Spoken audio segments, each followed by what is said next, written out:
Katika mkutano wake wa kampeni hapa katika viwanja vya Sabasaba mkoani Mtwara, Dr. Samia amebainisha kuwa matumizi haya ya teknolojia za kisasa yatahusisha pia akili unde ambazo ametaja kuwa zitakuwa na manufaa katika uzalishaji wa mazao mbalimbali ya chakula ikiwemo korosho katika maeneo haya ya ukanda wa kusini mwa nchi. Kuna tafiti tunazozifanya kwa njia za kisasa.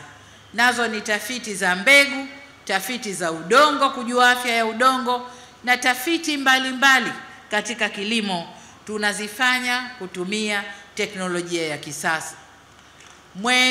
Nadhani ulikuwa mwezi wa 7 mwaka huu, nimefungua maabara kubwa sana pale Dodoma ya kitaalamu sana ambayo inakwenda kufanya kazi hii.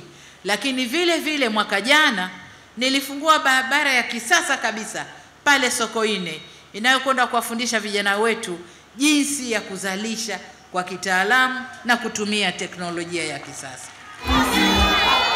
Ameainisha pia manufaa kemkem ambayo yalijitokeza katika awamu iliyopita ikiwemo matumizi ya pembejeo za ruzuku. Serikali imefanya maamuzi haya na kwa miaka 4 iliyopita toka tumeanza tumeshatumia bilioni 726 kugawa mbolea na pembejeo za ruzuku kote nchini, sio Mtwara peke yake, kote nchini.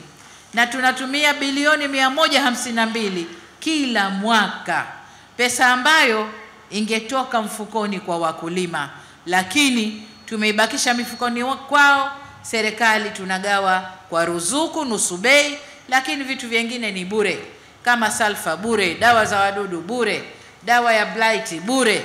Kwa hiyo ndugu zangu, serikali inafanya hivyo kwa sababu tumedhamiria kukuza kilimo, kukuza uzalishaji wa korosho.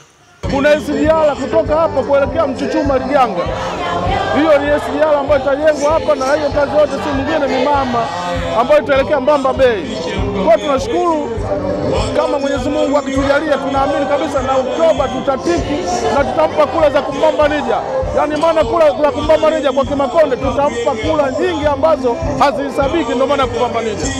Ramadhani Mvungi, Mtwara. Wafugaji mpo. FM.